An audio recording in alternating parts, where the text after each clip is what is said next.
Take 25. Hello everybody and welcome to a brand new series on this channel, something that I'm calling 0 to, wait for it, 40. Yep, that's right, we are starting a brand new character on a brand new account and seeing how far we can make it into the 40 challenges that are available in the Settlers of Kalgor League. To make this series work, we are going to need a strong character, and there's no stronger character than the Archmage Ice Nova of Frostbolts, Hierophant. I wrote a guide earlier in the league for this build, and I will be following that guide and then getting it to the end game and improving it from there. So without further ado, let's get started. We're going to need a name for this character. We'll pick with our tried and true name, Himmel the Hero. And of course, we're going to want to go into the Settlers League. So let's load in.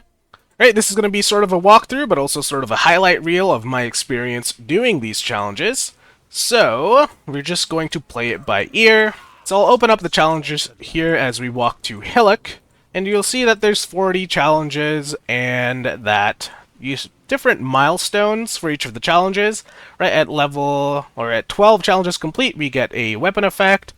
At 32, we get a cloak, and so on and so forth. Alright, our goal is to fully complete all of those challenges, and I think the only one I will really struggle with is Ubers. Right, I've never fought Ubers in Path of Exile before, so if I can do that, that'll be a big milestone for me as well. So with that said, I'm going to go kill Hillock, and then I'm going to check in with you every time I have something important to say. But otherwise, I'm just going to be playing the game and having fun, because everybody and their mother is trying out the new Diablo 4 expansion, and I still want to play some Path of Exile.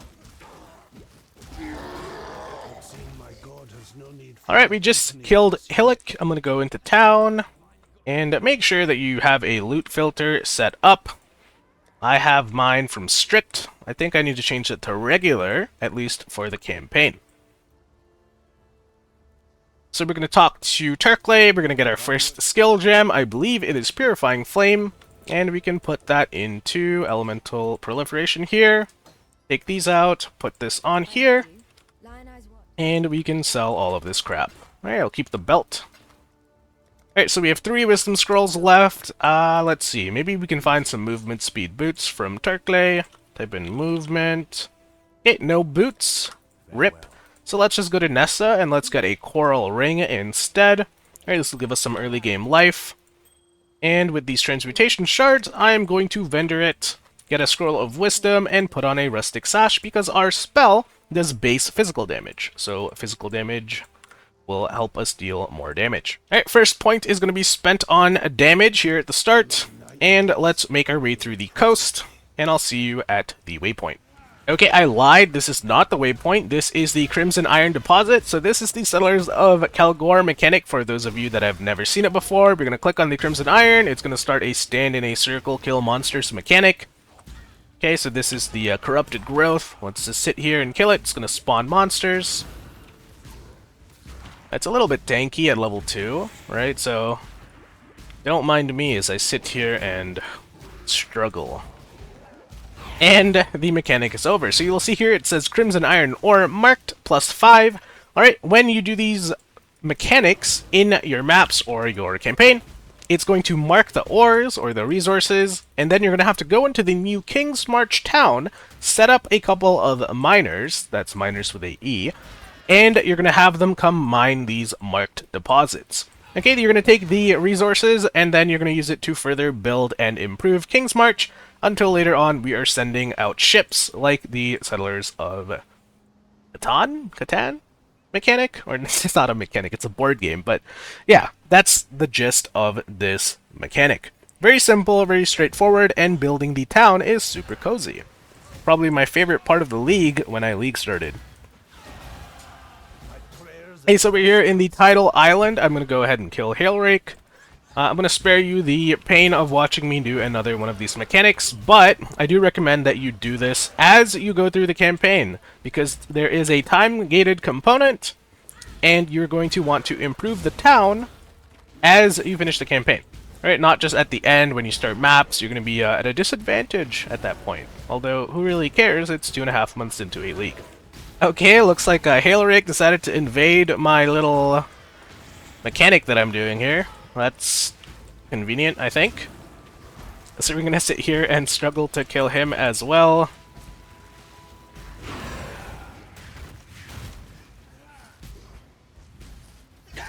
And there we go, we pick up the medicine chest.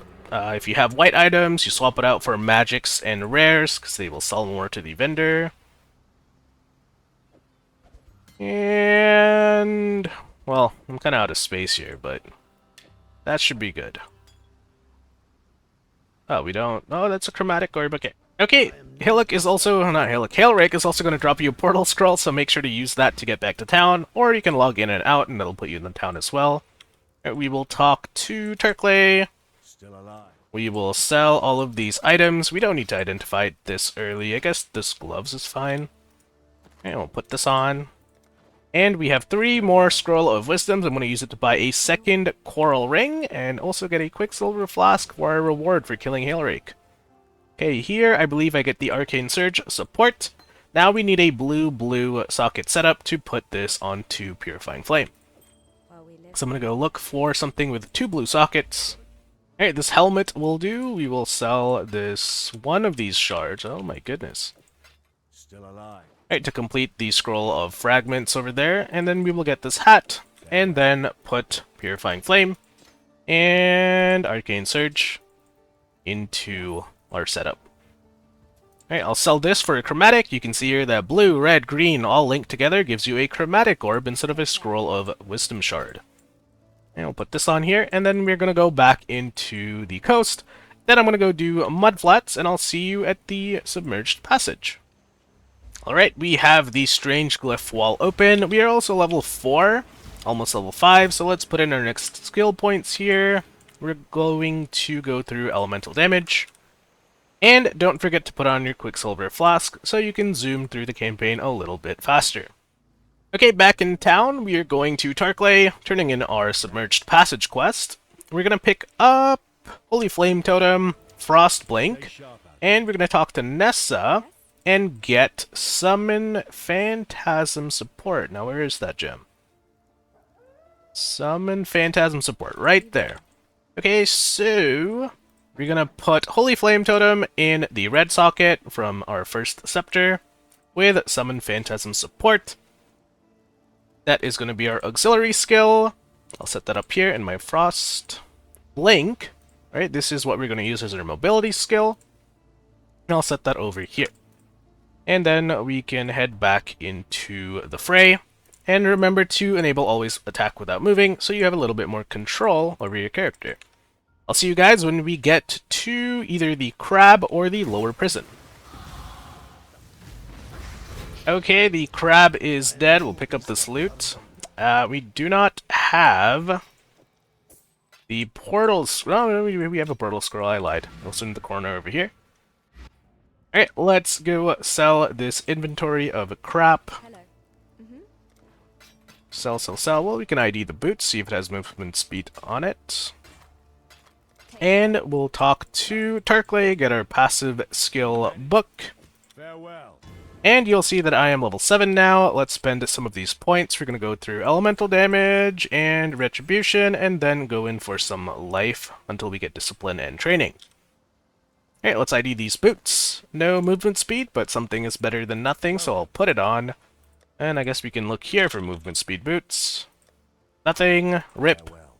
Alright, the last thing I want to do before I move forward is upgrade my flasks. Let's at least get 1 large flask and 1... well, we can't afford the mana flask here, but we can get a medium mana flask over there. I just need some Scroll of Wisdoms, so we'll take it. And we'll put these on. Looking good. Alright, so back to the Submerged Passage, through the ledge, and I'll see you guys at the lower prison. And we're in the lower prison now, so we're going to go back to Lionized Watch, we're going to talk to Nessa, and I believe we get the added fire skill gem. Added fire support gem. And we're going to put that in a blue-red setup. I want to move some things around here, so Purifying Flame, Arcane Surge, and added fire damage support. That is our first 3-link. If we can get a red-blue setup, we can also add added fire damage to our Holy Flame Totem. Okay, now is a good chance to check if you have a life flask upgrade. So we have 2 life flasks now. We couldn't find a large mana flask, but that's okay.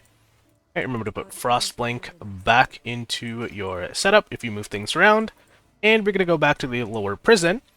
And I am level 9, so let's put these into Discipline and Training, and we will also get Elemental Damage, then get these 2 nodes next. Right, in the lower prison, we have a couple things to do. I believe we have our first Trial of Ascendancy to do. You need 6 of these to do your normal lab, and this is a brand new account, or a character, so we have to go do all our trials again. Right, if you've never done a trial before, it's a little puzzle in the campaign. Right, this one's dodge the spike traps, pull the lever, and then you make it to the end, and you click on a plaque. Right, here is the plaque of Ascendancy. I'm just going to kill these mobs super quick, so they don't kill me while I click on it. Oh, and we got a little challenge complete here, kill a rare monster, wow. Right, Trial of Ascendancy plaque. And you'll see that there's 6 of these. Once we do all 6, we can ascend from our base Templar class to the Hierophant. Right, very cool stuff indeed. So, now that we have our flasks upgraded, and we have a couple of levels, I'm going to head over to Brutus, and I'll see you either before or after we kill him. Okay, I'm going to small interruption here. So in the upper prison, you're going to find a little switch and a secret area here. If you go inside, you'll find a chemist's strongbox. Go ahead and identify it. This is a chest that's going to spew monsters at you, and once you kill those monsters, you'll get some loot. So let's go ahead and do this super quick. Alright, this is a one-of-a-kind strongbox that you can only do once per character in the campaign, and it's going to drop you a bunch of flasks. We didn't get any quicksilvers here, but we did get some large mana flasks, so I'm going to go ahead and put those on. This one's... okay, we toss that one. We don't want instant recovery mana flasks. And we also got an achievement complete for opening a strongbox. Here is another one. This one's just a regular one, so we'll do it super quick. Get our flasks back. Maybe get another level before we fight Brutus. Okay, so we're here about to fight Brutus. We're level 11. Let's put in some passive skill points. We'll take Light of Divinity for spell damage and Holy Dominion for elemental damage and some LE resists. Let's go beat up Brutus, and I will see you in town after he is dead. Okay, Brutus is dead. We'll pick up his loot. I don't really have inventory space, so we'll just move on. Okay, you can either run through the exit here, or you can take a portal, scroll back to town. Your character will automatically unlock this waypoint after you kill Brutus, so you don't have to worry about DCing or, losing progress. Okay, let's see here. We will sell all of these things. And for killing Brutus, we can pick up the... Let's see here. I gotta Alt-Tab into my guide and see what I recommend. Clarity Skill Gem, and then put that on somewhere. Now, some question that I see in Reddit often is, how high are you supposed to level these gems? I'm going to recommend that you leave it at level 1, and maybe you can cap it out at level 5 as you get closer to the end of the campaign. The reason for this is because your mana pool is pretty small at the start, and 34 flat reservation ends up being a big chunk of your mana, and if you keep leveling this, your whole mana globe is going to be taken up by this Clarity Aura. And we don't want that. We want to use the more powerful percent reservation auras like Determination, etc. So enough talk, I'm going to get through the Prisoner's Gate, and I will see you guys when we kill Fairgraves. Alright, quickly joining in here. This is the worst layout for the ship graveyard I've seen in 10 years. You have the entrance all the way over there, you have to loop all the way around, and then in the corner you will find the waypoint. And now we have to go all the way back and then go to the ship graveyard cave, and I don't even know where the heck the Mervale Caverns is. What the heck, GGG. And Fairgraves is dead. Let's go back to town, get our passive skill book. Oh, and we also found a greater life flask here. This is a good opportunity to upgrade your flasks. So... Alright, none are for sale, that's fine. I also found a Jade Amulet. Alright, this is going to give us some much needed dexterity because you don't really get a lot of dex in this side of the passive skill tree. So if you find a Jade Amulet, hold on to that one. Vestal is going to give us our passive skill book. We are now level 13.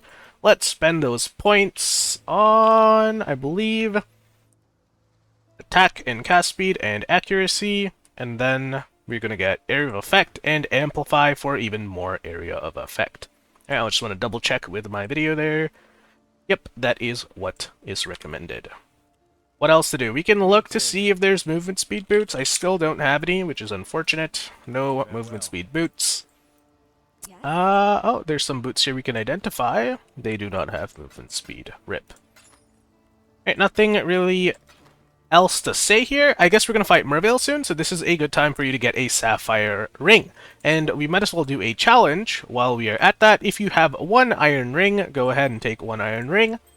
And then put in a blue gem of your choosing. In this case, we're using the elemental proliferation we got from Hillock. And that's going to give you a sapphire ring. If you put a red gem, it'll give you a ruby ring. If you put a green gem, it'll give you a topaz ring. And click accept. Bam. One part of our Peddler's Produce challenge is complete. And we have a couple more things to do here. So let's go put on our sapphire ring. I think you only need one before you fight Mervale. You can put two if you're feeling a little bit squishy, but usually one is enough as long as you're dodging some abilities. I'm going to go to Mervale's Caverns. We're going to get our new skill setup, which is of course Absolution, and then we're going to go kill Mervale. And here we are at the Cavern of Wrath. Get the waypoint, go back to town, and you talk to Nessa. And then we're going to take the Absolution skill gem. Now, I am worried that we don't have the sockets to make this work. So there's Absolution, it's a red socket.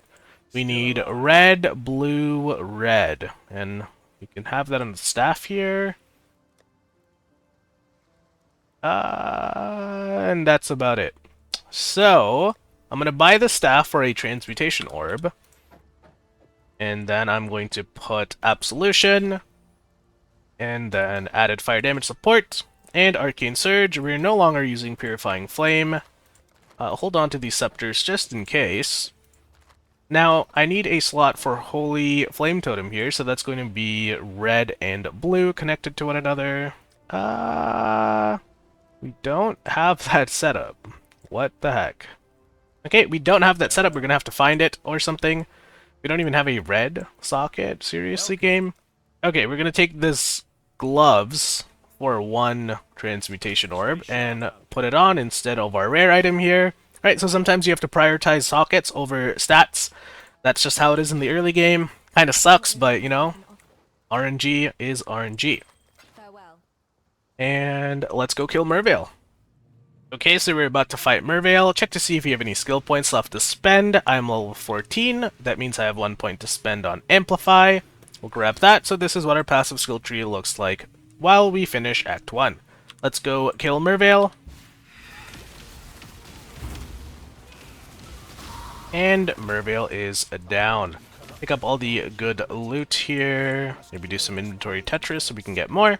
And we'll do a quick slash played. Alright, 43 minutes. And not bad, not bad. We'll go back to town, sell all of these things. I'm going to take a quick break, and then I'll see you guys for Act 2. Alright, we are starting Act 2. Nothing much for me to say here. We're going to go to the town, check the vendors for some better sockets. Then we're going to go do the first quest. It's a side quest, the Den. That's where we get our second Quicksilver Flask. And then we are going to go do the main quest line and deal with the bandits. So I will see you guys at the Den. Alright, slight detour before the Den. This is our first Orichalcum ore. So we've seen Crimson Iron Deposit before. This is the next one up. Alright, we still haven't gone to King's March, and that's okay. We just want to make sure we're doing these mechanics, and then once we have a little bit of gold, maybe like 1,000, we can head over to King's March and start building the city. Okay, we are here at the Den. It looks like a tormented spirit has possessed the Den Mother, the Great White Beast, whatever this is called. So this is going to take a second to kill. If you are unfamiliar with the tormented spirit mechanic, it's a ghost that runs around possessing monsters. Possessed monsters are tougher, but they also give you more loot. So, you know, hunt ghosts at your own discretion.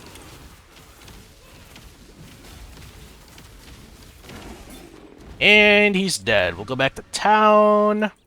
We'll talk to Yina, and we'll get our second Quicksilver Flask. And we can go ahead and put that on instead of a mana flask. Alright, you should only need one mana flask for this character at this point, but just in case, I will hold on to the second one in case we find ourselves running out of mana.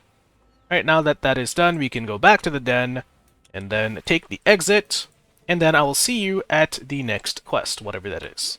Okay, I lied, this is not the next quest, but when we entered the crossroads, we came across Einhar. Now this is the bestiary mechanic, and he's just gonna have us kill some rare monsters, which are classified as beasts. When you bring them down to low HP, instead of dying, he's gonna throw a net and capture them, and these beasts get sent to your menagerie. It's like a little zoo. And there you can use beasts in something called beast crafting. Alright, we're not going to get into the details of that, but if you see these beasts when you're doing the campaign, just go ahead and take the time to kill them. I think there is a challenge for it, I'm not too sure, but it'll be useful down the line. Right, our first quest brings us to the... what is this place called? The Crypt level 1 and 2. Alright, we are level 17, let's go ahead and spend some points. In Act 2, we're going to be going through a bunch of stat nodes and pathing towards Ash, Frost, and Storm. So a lot of these points early on is just going to be very inconsequential, right? These stats don't really do anything for us right now. But our quest here is to go to the Crypt level 2. There we're going to get the Golden Hand job. And we're going to turn that in for a passive skill book.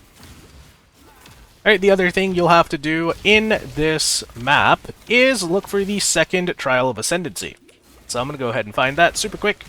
Here is the second Trial of Ascendancy. This one is just dodge these spinning traps. And here is the second plaque. Alright, so we see that we have 2 out of 6 complete. Alright, another Tormented Spirit has decided to possess the boss. So let's deal with him, and I'll take the Golden Hand over here. And I'll just kill this guy for fun. I think you can skip him and just go straight to town if you're speedrunning or something. But let's have some fun along the way. And we're not going to kill the Necromancer. I could have picked up that loot. That was my bad for not doing that. But that's okay. Sell all of these things. Turn in the Golden Hand to Yina. She's going to tell us that we did a job well done. Get that Book of Skill. We're now level 19. Let's go ahead and spend this on more stat points. Alright, last thing I want to do is check for flask upgrades. So we should have greater flasks for both our life and mana flasks now. Or look, we have actually grained flasks. So let's go ahead and get grained flasks. One of these and one of those should do the trick. I'm going to look for sockets before I head out.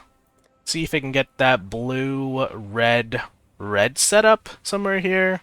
Alright, unfortunately, no socket setup. That's okay. We're going to go back to the crossroads, and then we're going to go to the Chamber of Sins toward the northwest side. So I'll see you guys when I'm in the Chamber of Sins level 2. So here is the third Trial of Ascendancy. This one's in the Chamber of Sins level 2. This one is just don't get hit by these spinning saw blades. So I'll see you at the plaque in just a few seconds. And here's the plaque, so we'll activate it, and we have 3 out of 6 plaques complete. The next few plaques are going to be in Act 3. So let's go do the quest in this area. Alright, and there is the Baleful Gem. I think we just killed that guy over here, drop some loot. So, we'll go back to town.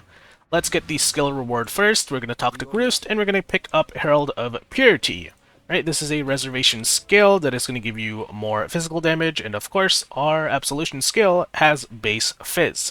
Right, so this is going to give us extra damage, and when you kill stuff, it's also going to summon some Sentinels of Purity that's going to help us kill more things. Right, so very nice.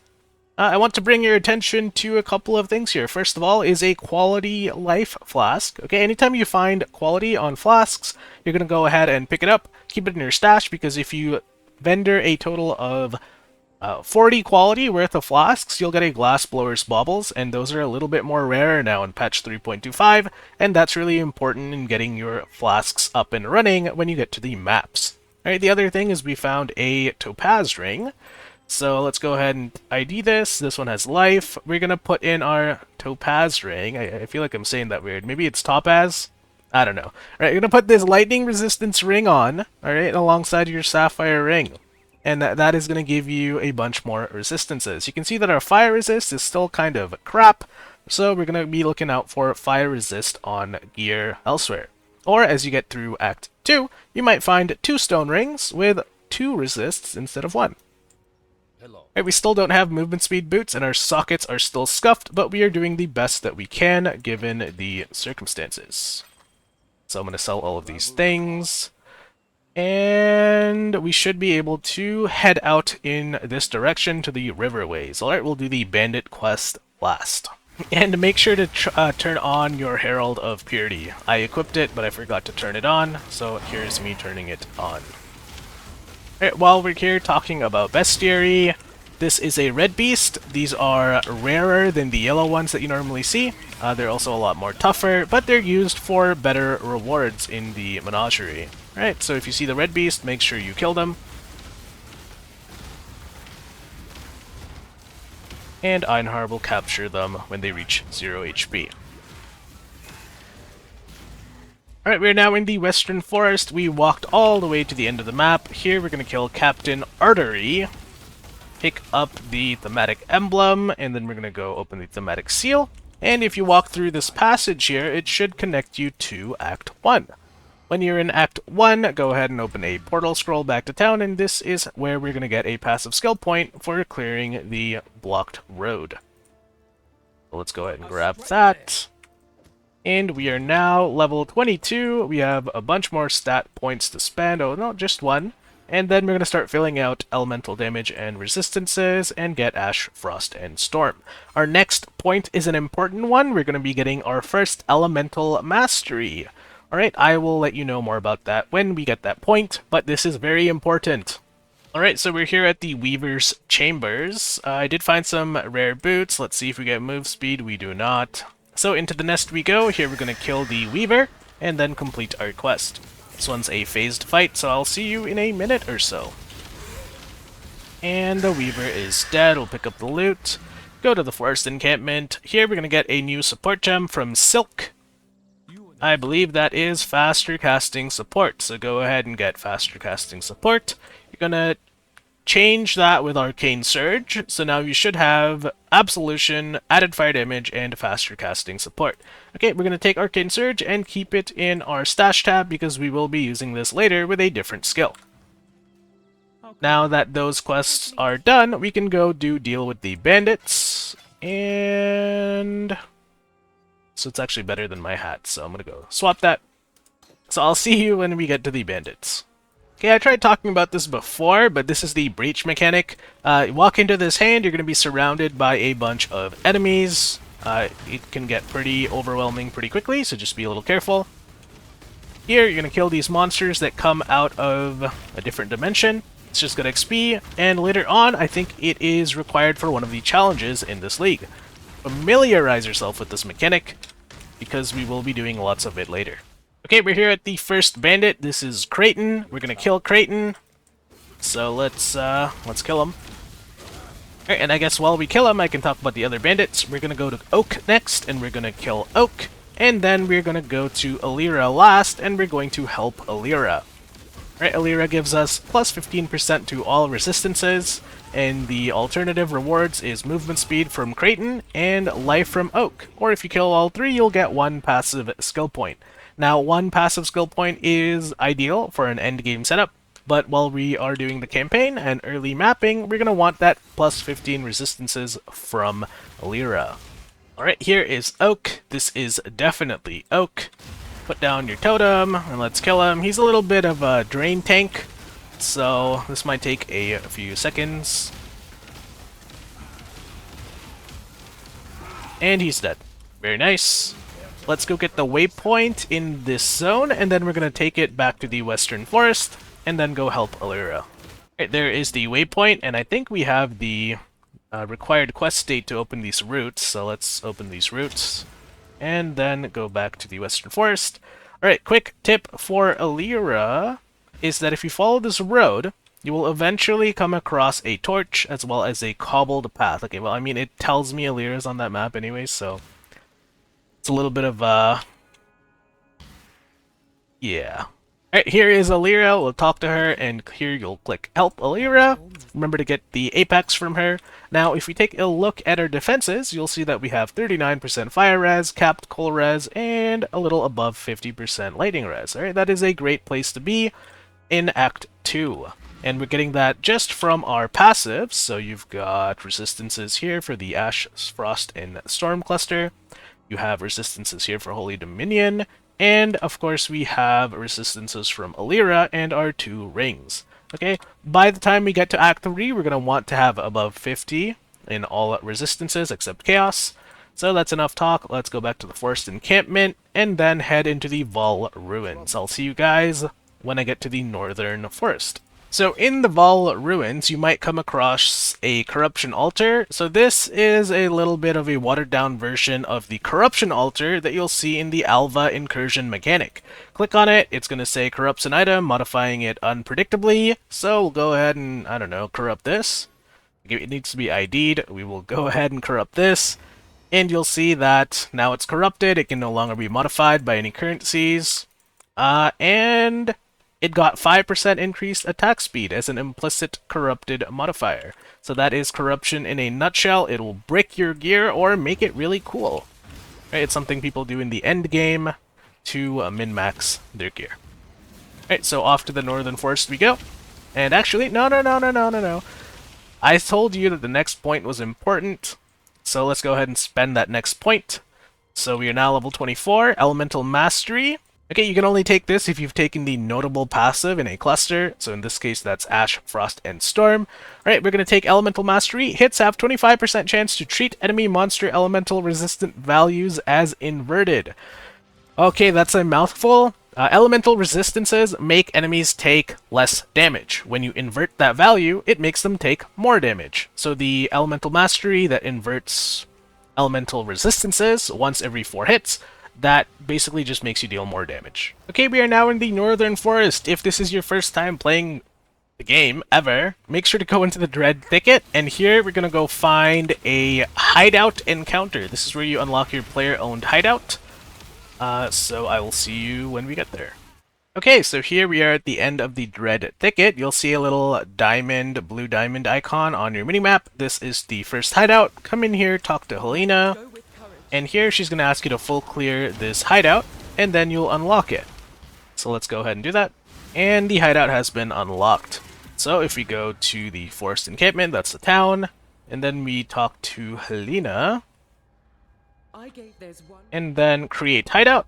Now we have access to our player-owned hideout. All right. Till next time, Savior. There's not much to say about this early into the game. You will see a crafting bench here. You can use this to add modifiers to your items. Alright, 1 crafted modifier per item. So let's say I want to put fire resist on these gloves. I can go ahead and do that. Alright, the crafting bench is a nice way to get your resistances kind of evened out. Alright, now that we have our hideout, let's go back to the Forest Encampment. We have one more thing to do in the Dread Thicket while we are there, and that's because the ritual mechanics spawn there. So we're gonna go find out what that is.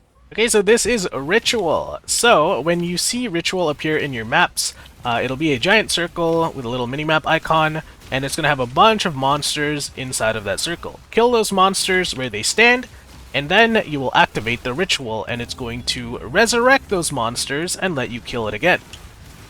Alright, this time you have to... well, it gets a little bit kind of overwhelming, because you're trapped inside the circle. You can't leave until you finish the ritual encounter. So as you kill these monsters, you'll get Tribute. Now, Tribute can be spent on the ritual altars after you clear it to get yourself some reward. Also, we got a little challenge complete there, complete a ritual. Very nice. So there is 2 more rituals in this map. Let's go ahead and find them. Alright, there's ritual number 2, and the third one is up here. Alright, and ritual number 3 has been complete. So you'll see here at the bottom of my screen that I have 1,772 tribute. If we open up the ritual altar, you can see here that we have some rewards, and you can spend your tribute on these rewards. Now, the tribute does not carry over to the next ritual encounter you do in a different map, so make sure you use them if you encounter the ritual mechanic. So it looks like the best thing I can buy here is going to be the Chaos Orb. So I'm going to go ahead and get the Chaos Orb, and with the amount left, I'll get some Chromatic Orbs. And that is a ritual done. Now, with the ritual done, we can also complete one of our very first challenges. So let's go back to the climb in Act 1, and I'll open up my challenge here. So antagonistic acts: complete each one of the following encounters, defeat a monster with an essence, done, open a strongbox, done, complete a ritual, done, and there should be a Legion encounter in the climb over here. I just need to find it. Okay, so here is the Legion encounter. So whenever you see this little purple crystal thing in your maps, this is a timeless monolith that starts a Legion encounter. Let's begin. It's going to show you a bunch of enemies on the map that came out of nowhere. Kill the ones with the icons on it. Alright, so run around, look for the icon. Alright, the icon are loot tiles. That means if you kill the monsters, they will drop loot, or like extra loot. Alright, so here we've got all of the loot tiles, and you'll see that there's a timer in the top, so it is a timed mechanic. You do need to do this, at a reasonable pace. And when that timer goes out, anything that you destroyed will reactivate, and then you will fight them, and if you kill them, you get the loot. Alright, there's a 1 loot chest. We'll pick up the rares at the very least. There is... well, I'll just kill everything else here, but you'll see that we completed our first challenge. So we are now 1 out of 40. 39 more to go. I am sure they will all be just as easy. It looks like we got an incubator to drop. That's pretty interesting this early into the game. I'll show you very quickly what incubators are. So this one's level 7. Incubator adds an incubated currency item to an equipable item.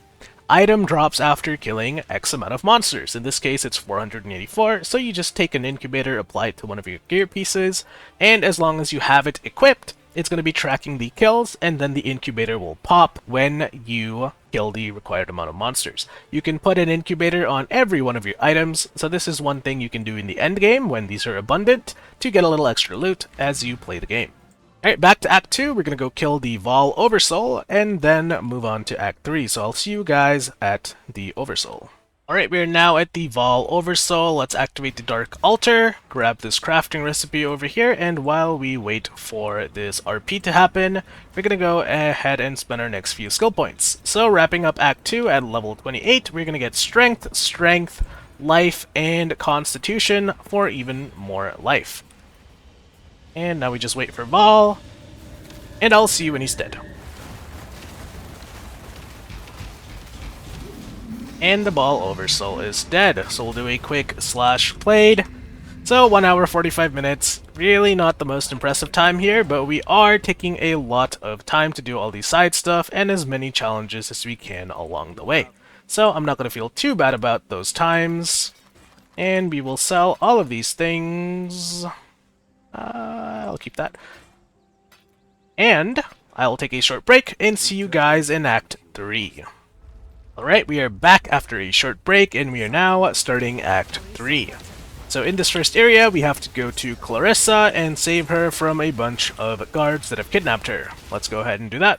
Alright, once the guards have been killed, make sure to talk to her, otherwise you have to come back and activate the NPC. Alright, and now she should be available in town when we get there. Okay, if you want a pro tip, once you enter the town in Act 3, type in /hideout, that's going to put you in your hideout, and then take the waypoint back to the waypoint in Act 3, and that way you don't have to walk all around that area.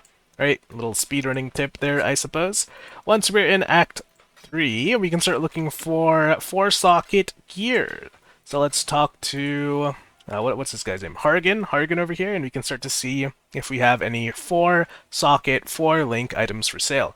Here's one, but we don't use green sockets in this build, so it's not particularly useful, but every few levels come back and check your vendor to see if you have a 4-link. Alright, we just exited the Act 3 town, and it looks like we've unlocked the next type of resource here. This one is called Petrified Amber, so I'll go ahead and activate it. This resource has a life pool, and the higher the life is when the event ends, the more resources you get. So all we have to do is protect the tree, And we did it successfully, so we got some petrified amber ore. Right, we are now at the crematorium. Here we have two tasks. One is to do the quest and find Tolman, that is Clarissa's boyfriend or something.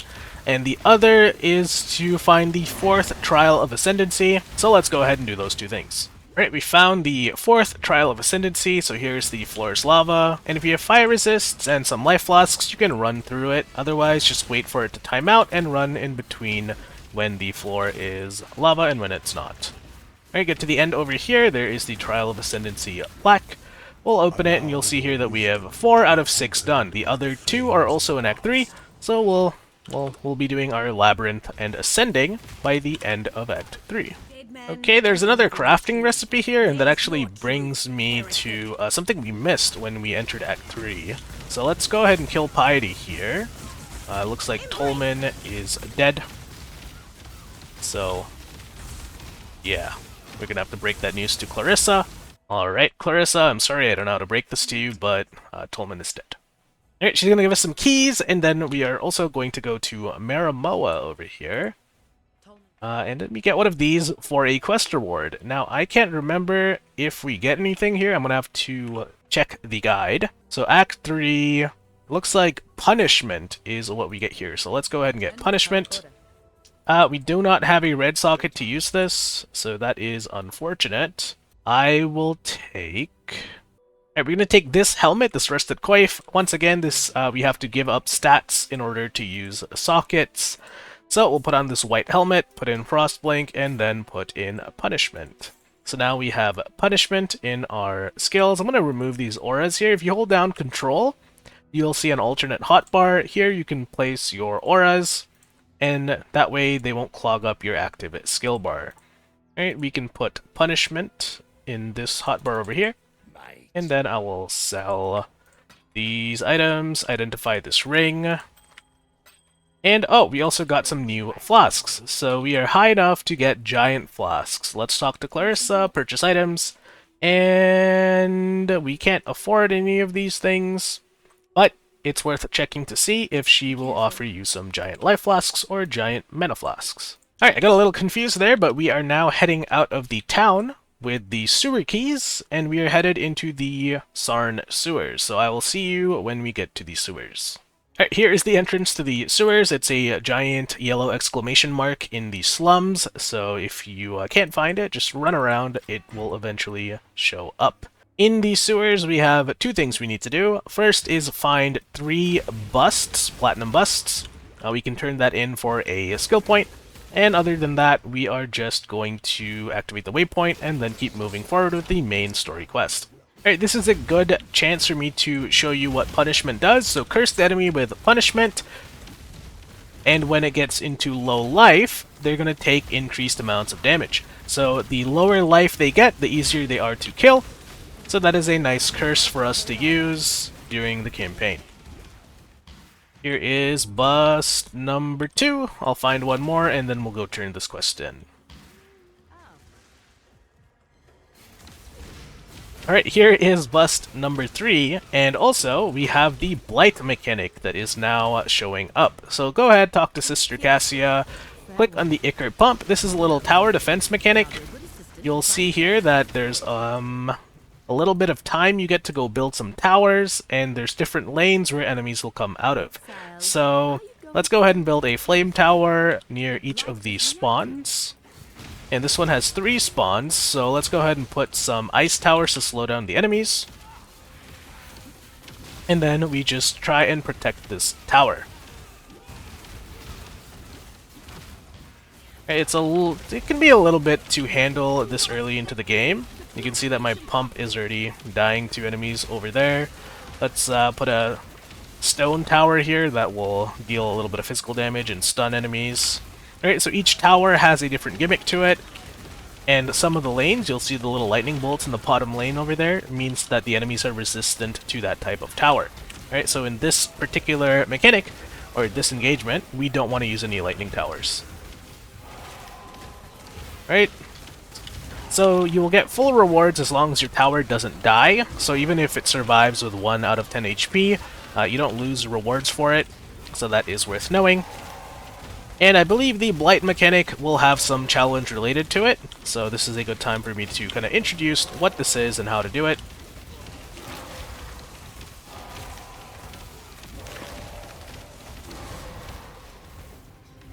And there it is, the Blight mechanic is done. Let's go ahead and put these flasks in. We got a couple flask upgrades there.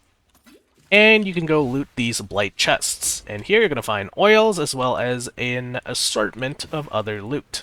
Alright, this is also a loot tile type reward, kind of like Legion was. So, that is a Blight. Let's go turn in Victorio's busts. Alright, 3 busts, we'll get 1 passive skill point. And we are now level 29, almost level 30. We're going to spend the next few points on, once you have Constitution down there, you're going to start heading up, going to get these intelligence nodes, and make your way towards our first keystone passive, Elemental Overload.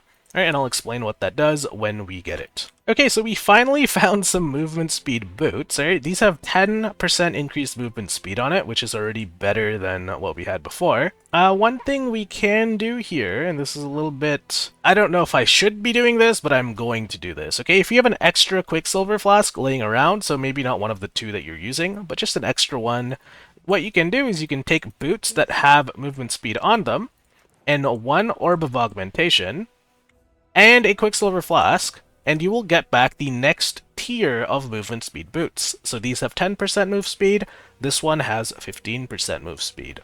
Okay, so let's go ahead and do that, and now we have 15% move speed boots. Now, I think that was supposed to be part of a challenge, but maybe I did something wrong here, so I'm gonna go ahead and look. Okay, so I screwed something up. The challenge here is to make magic boots with 10% increased movement speed. We made 15%, so what you would do is you would do the same recipe with boots that didn't have any move speed, and it would take it from 0 move speed to 10.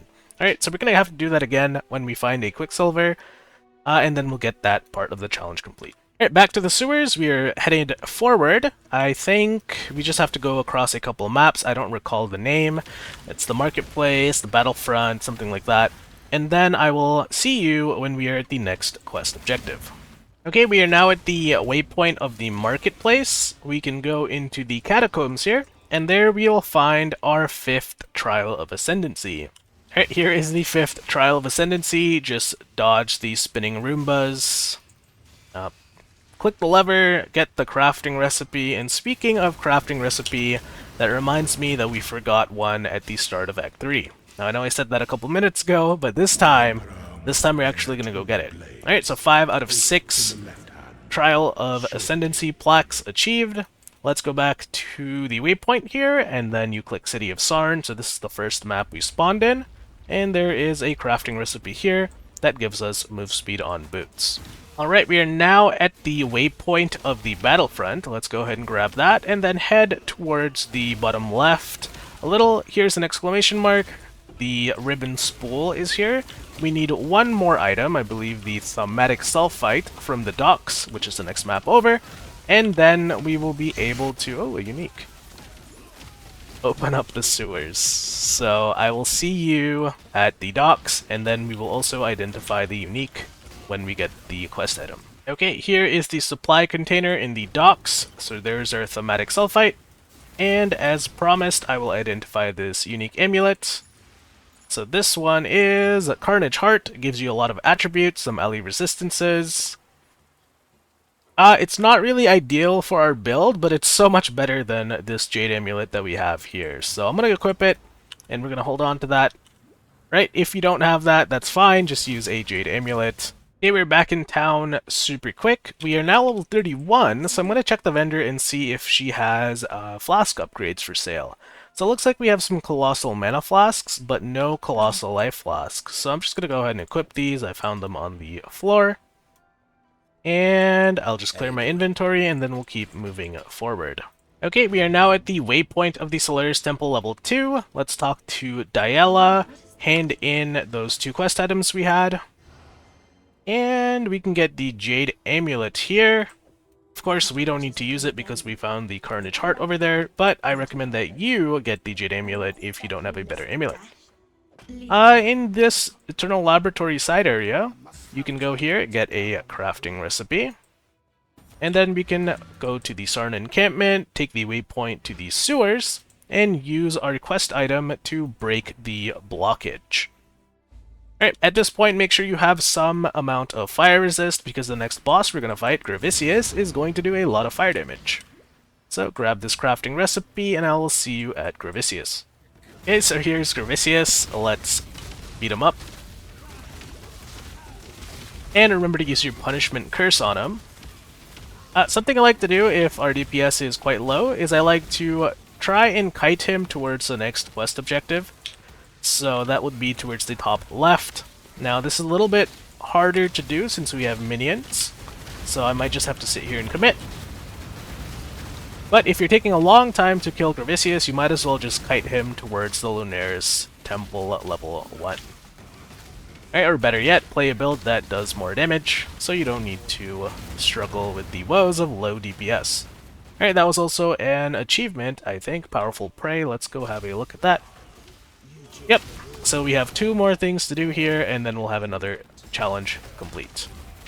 So let's go back to town, and for killing Gravicius, we get to take a skill gem from Maramoa. Here you're going to get the Firestorm skill gem. Okay, hold on to this one, we're not using it just yet, but we will be using it very soon. Now we can take the waypoint back to the Ebony Barracks and head into the Imperial Garden, where we'll go do a side quest and then swap into our next skill. So I will see you guys at the library. So we're in the archives now. This is a little side area from the library. Here we have to find 4 golden pages, right? They'll show up as little exclamation marks on your map. So I will see you after I found all 4 of them. Okay, now that we have all 4 golden pages, go ahead and turn them into Ciosa. And here we're going to get the Archmage support gem. So go ahead and get Archmage, and then go to purchase items, and here you will also buy whoa, what the heck? Okay. Here you will also buy Intensify, right? So there is the Intensify support gem, and then go to the red support gems, and here type in Inspiration. Right, we don't have the right socket set up to use the Inspiration gem. You need a 4-link for that. It's going to be blue, blue, blue, red. So right now we only have 3 blues, 3 linked, so we're going to use that instead. So we can now get rid of our Absolution skill gem. You can throw away Added Fire. We'll hold on to faster casting. We might use it later. And we can hold on to Holy Flame Totem for now. Alright, we're also going to toss away Herald of Purity. We don't need to use that anymore. And we are going to use our new skill, Firestorm, connected to Archmage, connected to Intensify. Right, and let's see how this looks. It's going to drop a giant meteor. And how does this work? The meteor has a duration. It's going to fire a little meteor shower for, I think, 1.4 seconds. The first meteor is a big one. It does tons of damage. Our support gem is Archmage, which makes us deal more damage the more mana we have available. Right, so you don't want to have a lot of your mana reserved when using Archmage. Right, so scale mana, deal more damage. Very simple. And then, of course, you have Intensify, which if you stand still and cast, you deal more damage. So you'll see here I have 3 intensity stacks. I am dealing a little bit more damage. And when you move, or when you use Frostblink, you're going to lose an intensity stack. Okay, so this makes you deal more damage when you sit down and cast a bunch. And when you don't have intensity stacks, it's going to give you some area of effect, which makes it easier to clear trash mobs. Is there anything else left to say about this? Oh, we have some passive points to spend. We're level 33. Now that we've swapped into Archmage, you can see that the mana cost is a little bit steep. Right, each spellcast costs 35 mana, so let's start investing into mana nodes and reduced mana cost of skills. So we can do that right here for Dreamer, and we will take 10% reduced mana cost of skills, Mana Mastery. Alright, with that done, let's go back to the main storyline, so back to the Ebony Barracks, and then we're headed to the Lunair's Temple level 1. Okay, so we've found the waypoint for Lunair's Temple level 1. Next is a little mini-boss for Piety. Before we do that, it's a good time to check for upgrades, so talk to Clarissa, look for flask upgrades. It looks like we still have the same flasks being offered as last time, so no Colossal Life Flask, that's okay. Now that we don't need the staff anymore for the sockets, we can get some items for some weapons that actually help us deal more damage. So, the Sage Wand is a good example. It'll cost 1 alteration, and it has some fire damage built in. So Archmage deals lightning damage, and Firestorm deals fire damage. So this fire damage is only, half as effective for a half and half setup, but that's okay. It's still better than nothing. Okay, so here we're going to do a little trick. Go ahead and buy a chain belt, a white one, if at all possible. Then you're going to use any one of your essences on this belt. Right, it doesn't matter what it is. This Weeping Essence of Sorrow works just fine. All we're doing is we're making it into a rare. Now, take your wand, sell the wand, the rare belt, and 1 blacksmith whetstone, and you'll get back a wand with the spell damage modifier. Right, this isn't very good, but it's much better than what we had before. And this is a good point to check your defenses. You want to make sure you have at least 50% of all resistances going into the Piety fight. She attacks with all 3 elements, and you don't want to die to one of them because you didn't cap your resists. So with that said, let's go kill Piety. Okay, so we are about to fight Piety. I did find a 4-link helmet here. I'm going to use a couple chromatics on it to see if I can get 3 blues and 1 red. Okay, that was a lot of chromatic orbs, but we did get a 4-link setup. Don't do that, maybe? I don't know. It really depends. Chromatic orbs, you will find more of this in the future, but it would have been really upsetting if you went through all of them and still didn't get what you want. Okay, so use this on 4 links at your own discretion. Otherwise, just keep a lookout for items with the right sockets on it. So we're going to move Firestorm into our helmet. So there's Archmage, there's Intensify, and now we're going to add Inspiration Support. So Inspiration Support is going to make your skills cost less mana, and it's going to give you inspiration charges as you spend mana. This will get you to, it'll give you an increase in critical strike chance as well as deal more elemental damage. So all of these things combined should let us melt Piety. Let's go find out. Your conviction drives you, heretic. But have you thought what it might drive others to do in return? Okay, so not exactly melting her, but it's a lot more damage than we were doing before, and it's only going to get better from here. So pick up the crafting recipe and then run over here to Clarissa and then Grigor. He's going to give you a passive skill point for killing Piety. Alright, and we're going to use that. We are now level 34. And we're going to spend our next 2 skill points on Intelligence and Elemental Overload. So let's very quickly talk about Elemental Overload. Normally, your skills can deal critical strikes, so they have a very low % chance of dealing critical strikes. You can see here that our Firestorm has a 7.8% chance to crit. Okay, that is not really that great, because the more often you crit and the higher your crit multiplier is, the more valuable that stat is for your character. Elemental Overload is for characters that don't have a lot of crit. When you crit, instead of dealing extra damage, you get a buff that makes you deal more elemental damage with that skill for 8 seconds. Okay, so you only have to crit once every 8 seconds in order to make use of this more damage modifier. This is really good for non-crit builds, and that is what we're going to be using to give us extra damage during the campaign. Now, with that said, let's go kill Dominus, and then we're going to go do the normal Labyrinth. And if this is the first time you're playing the game, this is where you unlock the 7th hidden class, which is the Scion. So go ahead and rescue her. Talk to her, and she should now be available to play when you go to create a character. Here is the tower rooftop, and we've leveled up once. I don't actually remember what I should spend the next skill point on, so I'm going to hold on to that for now. And we are going to go fight Exile has Dominus. tested you, my brother.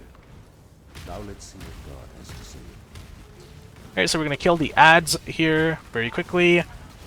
Have you ever seen the true face So once of you've God, killed Exile? the ads, Dominus will spawn.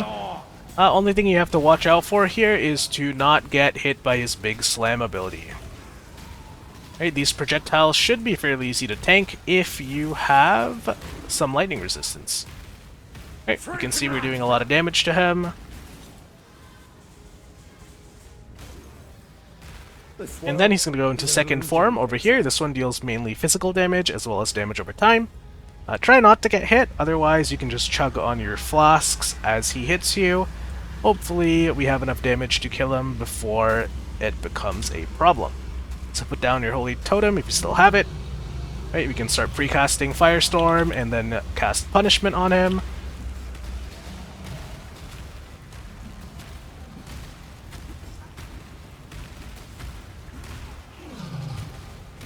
And he's dead.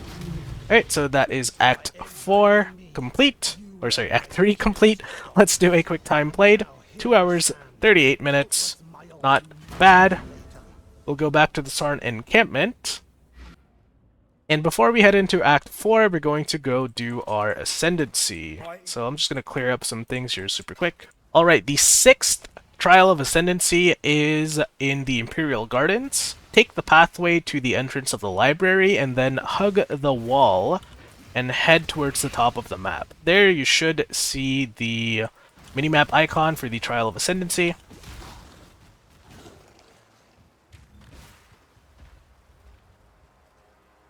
So here it is. This one is just don't get hit by little poisonous spikes. They will slow you down and deal chaos damage. Get the crafting recipe, get the Ascendancy plaque, and then we can go back to town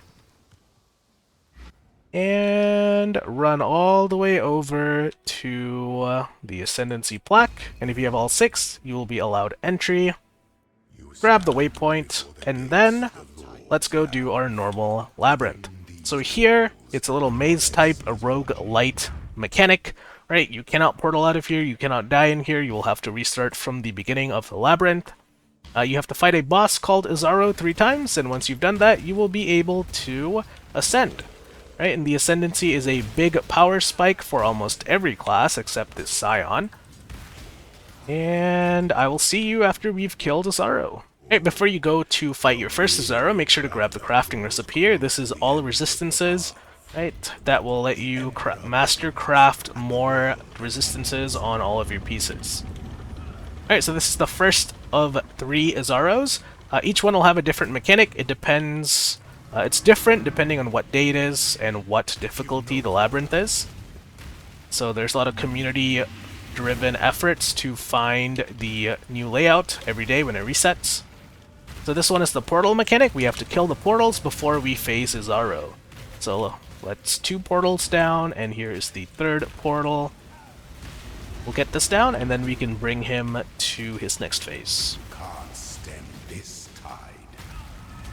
Mine, goddess, what ambition. Alright.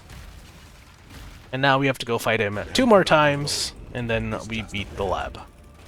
Alright, we're here at the 2nd Izaro fight. So let's wait for him to spawn, see what the mechanic is.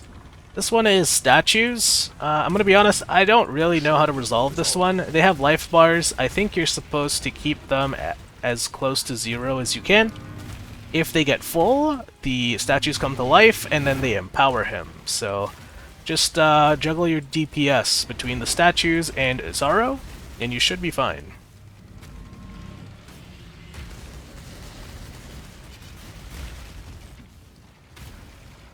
Receive your sentence.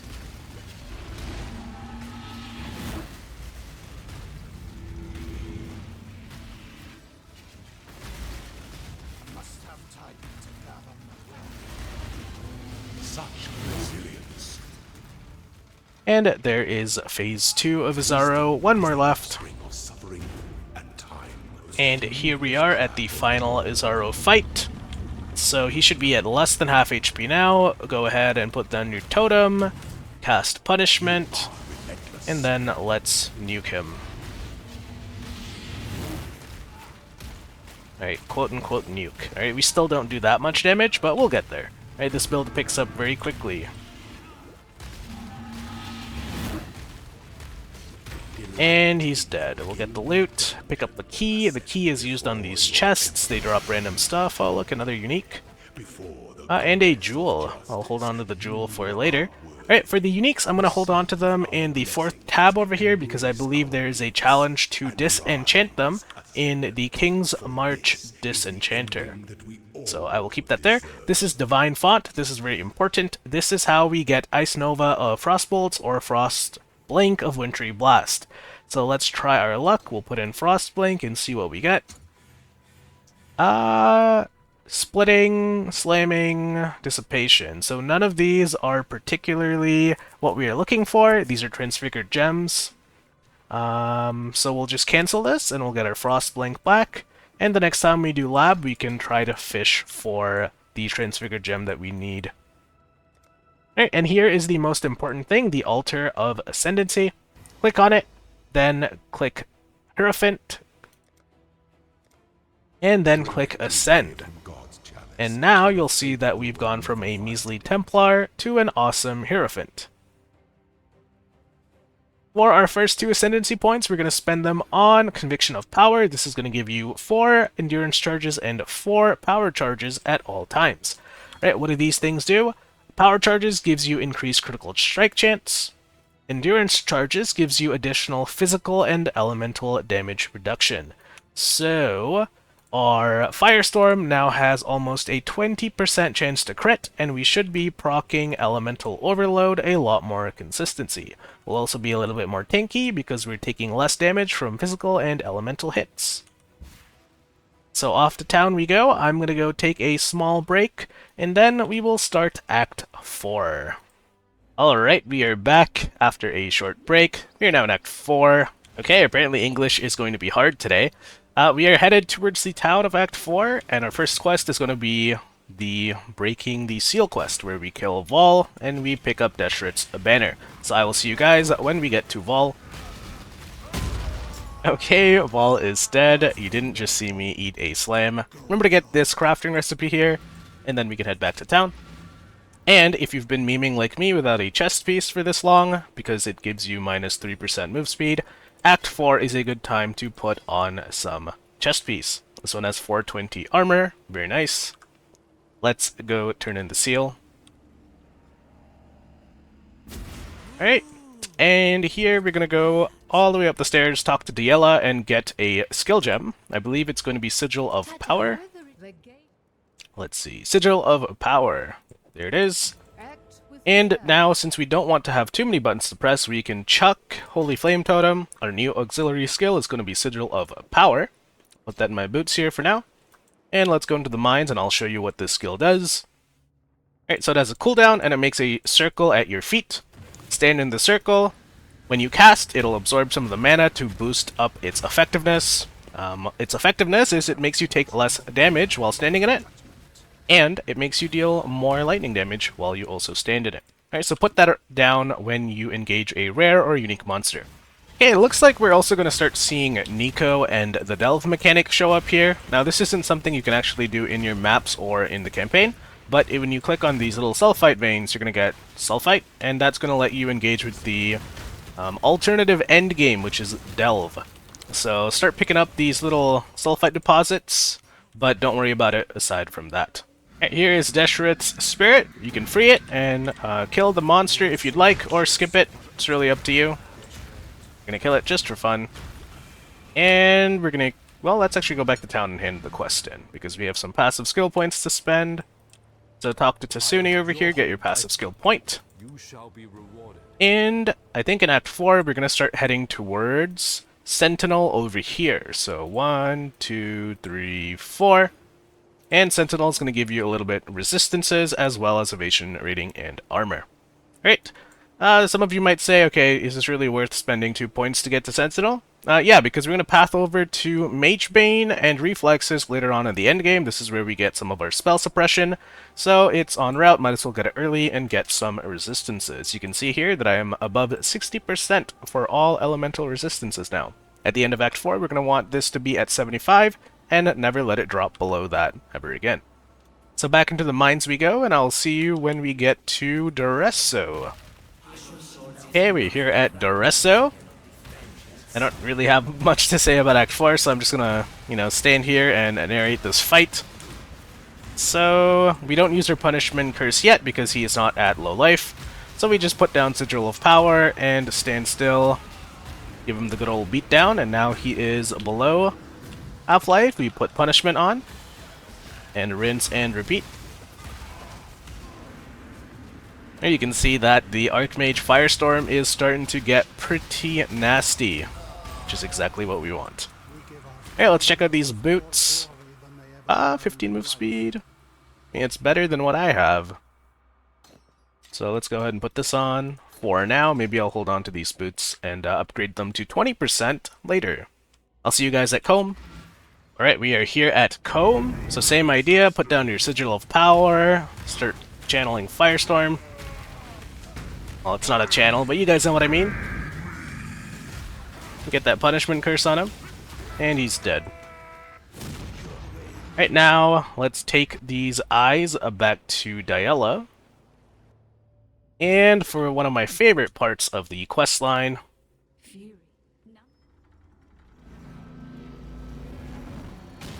bam! Yeah, okay. Alright, talk to Lady Diella, go back to town, and we have some important skill gems to get.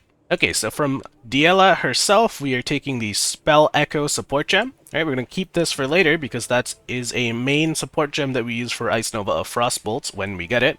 So I'm going to go ahead and put it in my stash. And then we're going to talk to Pederis and Vanya over here and purchase Cast When Damage Taken and Eternal Blessing. Okay, I'm going to need some gem sockets for this. So I'm going to go figure that out, and I'll see you in a few seconds.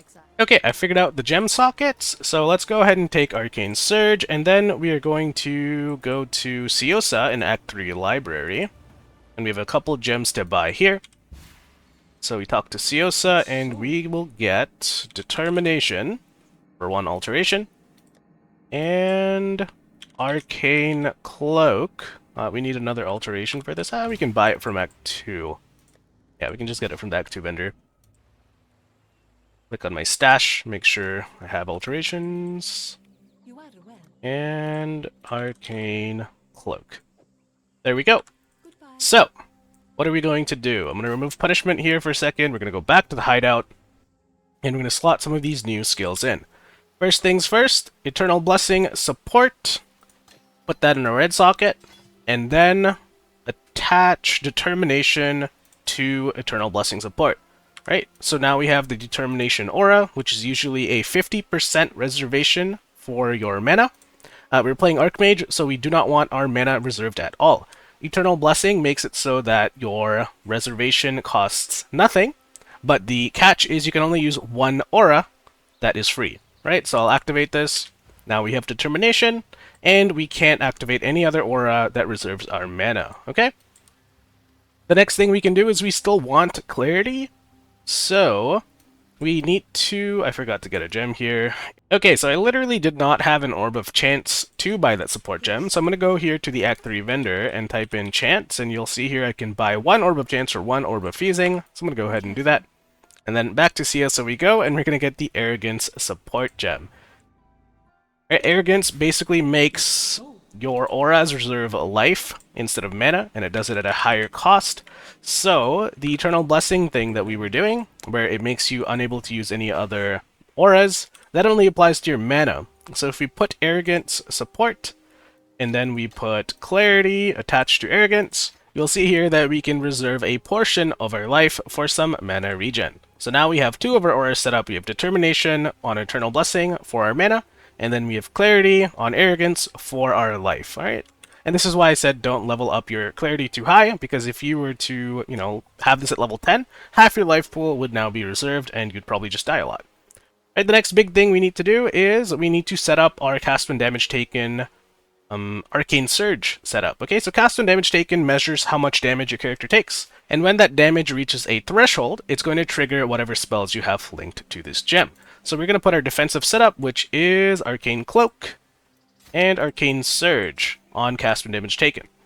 And Arcane Cloak is going to spend about half of your mana, and it's going to give you a shield, and that shield will last a few seconds, and that will protect you, alright? The other bonus of Arcane Cloak is that it gives you some added damage while you have the shield active, so it's a little bit of an offensive-defensive wombo combo. Alright, I'll put punishment back into my setup here.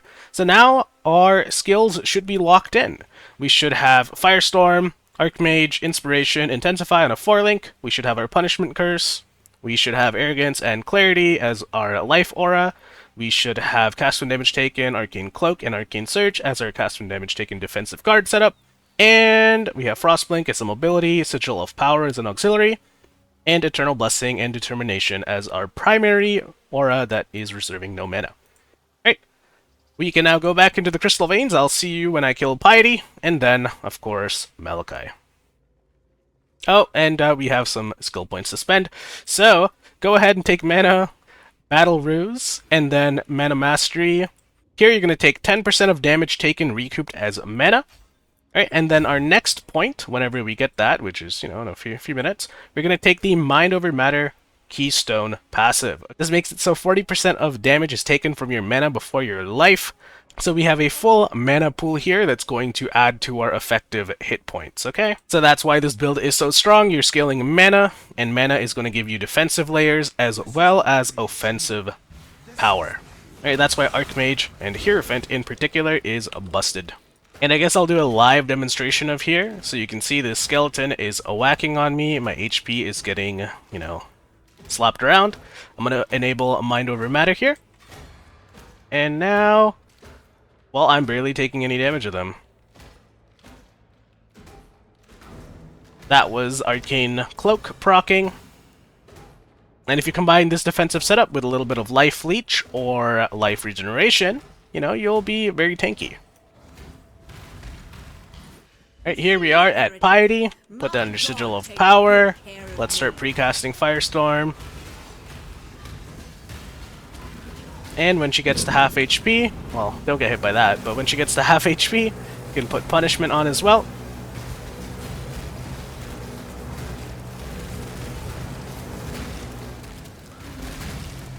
And she's dead. Alright, so that's basically going to be every boss fight moving forward. You don't really have to work hard for it, as long as you have some flasks, and you are upgrading your gear as you go.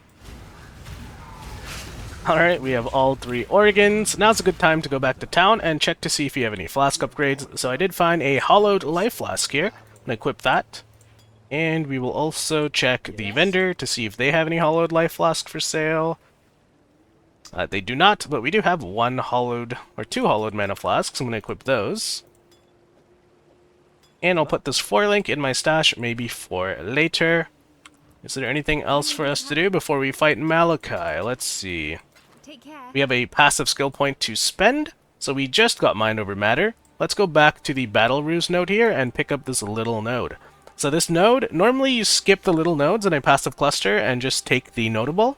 But in this case, this one is flat 25 mana and 10% increased mana. So that's going to be a big buff to our mana pool. You'll see here I'll go from 566 to 644. That is insane. So make sure you pick up that node. And then let's go and do the Malachi fight. I will see you when he's almost dead, I guess. Okay, and he's dead. He sure likes to move around a lot. Do we have any upgrades here to take? Let's check out this ring.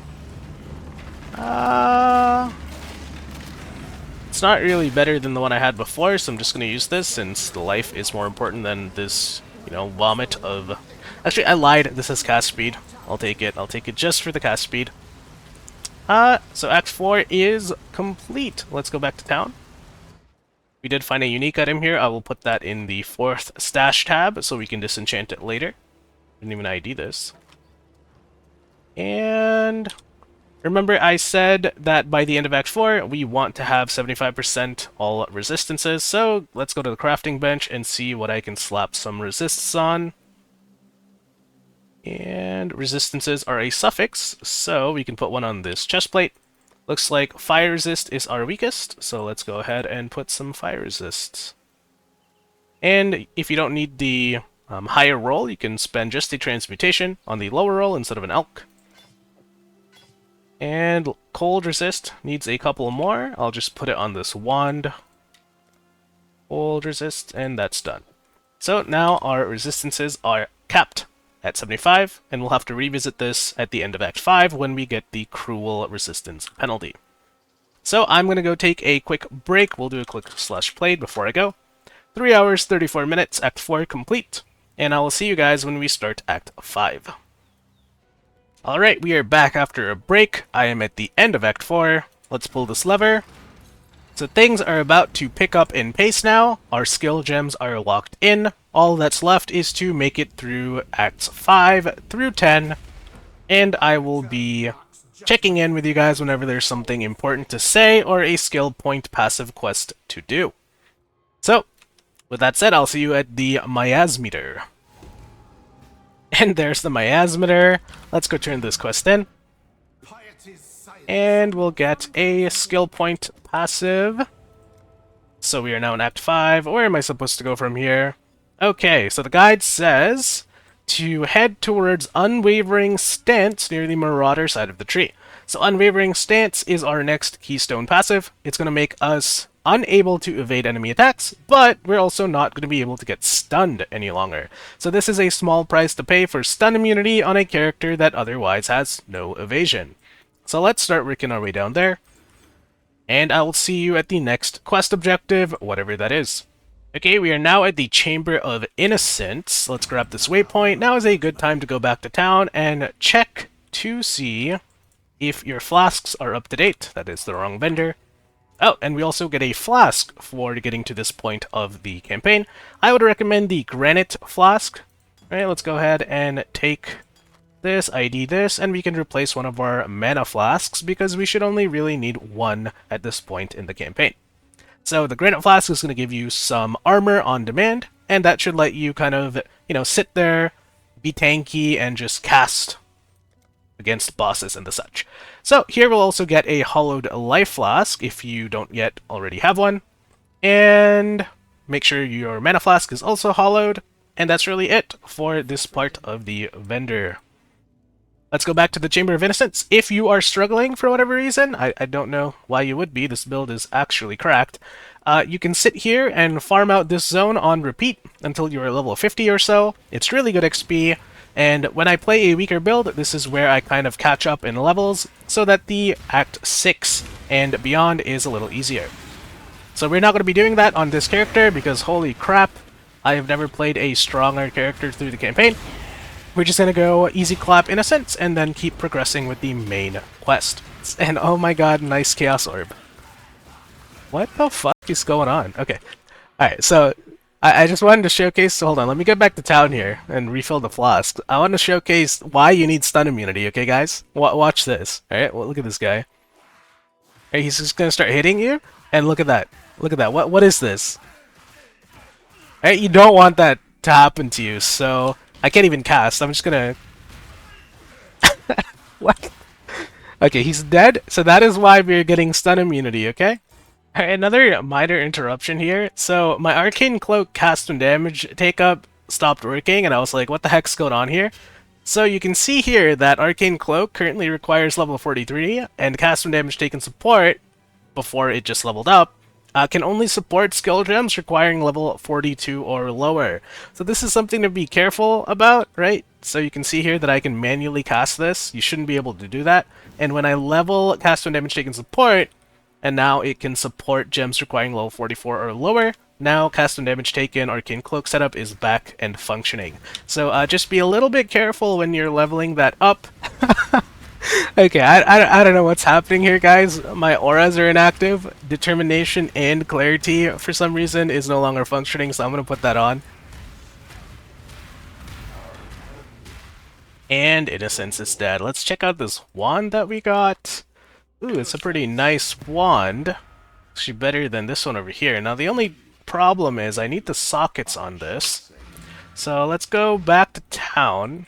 Okay, we're just going to put this wand into the stash tab, and we're going to come back to this when we have more currency. Okay, with Innocence dead, we have a couple more side quests to do.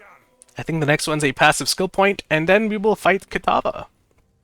Okay, we are here now at the Reliquary. You're going to find 3 items here, and that should give you a passive skill point when you turn it into town. So let's go and do that.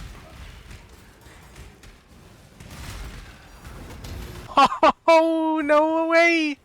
Alright, let's pick that up. Sorry guys, I know that's just the Divine Orb, but that's probably Ice Nova of Frostbolts if we decide to buy it with Divines. Whoa, a Divine Orb and Hinokara's Lock in the same map? Okay, maybe not. This is just a lock of Hinokara's hair. So let's go ahead and pick that up and then turn the quest in back in town. There you go. Lani will give you a Book of Skill. And let's go ahead and put some skill points in. So we are now level 47. Let's go ahead and take Unwavering Stance. That will give us our stun immunity. And then I believe we are going back to the Templar start area and spending the rest of our points on Sanctity. And then we're going to get Righteous Decree as well. Right, Sanctity is just kind of a nice node to path through, and Righteous Decree gives us more mana and makes our skills cost less. So I'll put this Divine Orb away, nice and safe. Maybe I'll put it in its own tab, tab 3 over there. Okay, so I'm very quickly joining you here in the Fetid Pool. We're going to complete one of our challenges real quick. This one is called Beginner's Basics. Equip a Magic Flask. If you haven't done this at this point in the campaign, what are you doing, mate? Alright, use an Orb of Alchemy. Alright, we can, let's do that on these boots. Bam! Orb of Alchemy is used, killed a rare monster, that's been done, and fully clear the Fetid Pool. Alright, that puts us at 2 out of 40 challenges complete. Let's go get our reward for doing the Fetid Pool. It's going to be some respec points. Bam, and while we're here, let's also do another challenge. So the next one is going to be Peddler's Produce. Right, so Ruby Topaz or Sapphire Ring, that's going to be 1 Iron Ring plus a gem of any color that will give you the ring you require. And then Agate, Turquoise, or Citrine Amulet. These are 2 stat amulets. For this, you need a Transmutation Orb, and then 2 1-stat amulets. So let's do these 2 real quick. Right, Amber plus Lapis plus Orb of Transmutation gives you Agate. Alright, there's that done, and then we've already did this when we fought Mervale. Iron Ring plus Blue Gem equals Sapphire Ring. And this is the one we messed up before. Quicksilver Flask plus Boots plus Orb of Augmentation. What the heck? Okay, Quicksilver Flask plus Boots plus Orb of Augmentations gives you increased movement speed. Apparently you can't do that on a rare pair of boots. And why is this not complete? Onyx Amulet? Oh no, what did I mess up? Oh, okay, for Onyx Amulet, this one's really easy. Alright, you take any amulet, and then you get 1 gem of every color, so let's go red, green, blue. And then you turn in the amulet with these gems, and you'll get an Onyx Amulet. Bam! Peddler's Produce complete. So we are now at 3 out of 40. The last challenge we can do before we end this episode is Act Adversaries when we kill Kitava. So I will go kill Kitava, and see you then. Okay, we're here at Kitava. I have a point to spend, Righteous Decree. We're gonna see if we can stand still and not die in this fight. So, let's see if the build passed the idiot test.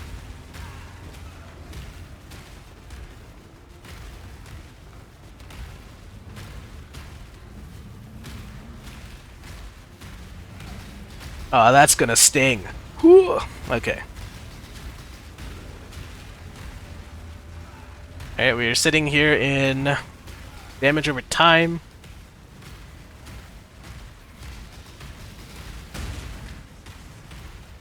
Okay, let's get some mana back. Put our Sigil of Power back down.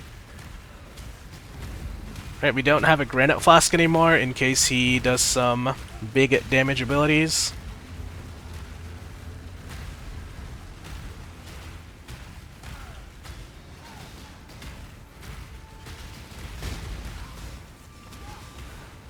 Alright, should be one more phase, and then we are in the clear.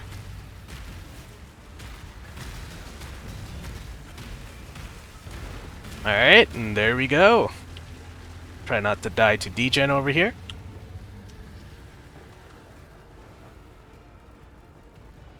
And now we're gonna get zapped by Kitava. We'll do a quick slash played while he RPs. 4 hours, 18 minutes, Act 5 complete. Not bad, not bad. So I think I'll call it here for day 1 of the 0 to Hero series, and then I'll see you back on the next video when we start Act 6 and complete the campaign. See you guys then!